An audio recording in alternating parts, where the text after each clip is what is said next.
That time on Game of Thrones, it was so embarrassing when Maisie Williams stabbed the Hound, she completely cut herself with her sword. While it's common for performers who perform their own stunts to have to cope with minor injuries they acquire on set while finishing scenes like intense fight scenes, it turns out that smaller acts can also result in bumps and bruises. The Hound, played by Maisie Williams of Game of Thrones, was stabbed by her own sword, causing severe injuries. She described the incident as so embarrassing. Maisie Williams, a cast member of Game of Thrones, was just 12 years old when she was cast in the much-anticipated role of young, fierce Arya Stark on the popular fantasy series.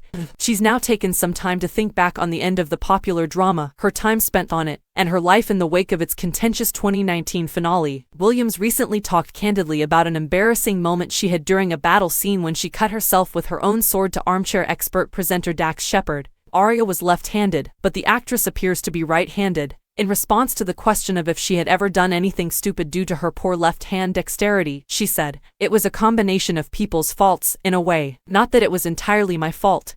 But there was a scene in which I was slicing the Hound's chest plate with my sword, and obviously it wasn't going through because he was wearing armor. They wanted a nice close-up of the sword warping, but since it was a close-up, we had to use the real sword, which doesn't warp as easily."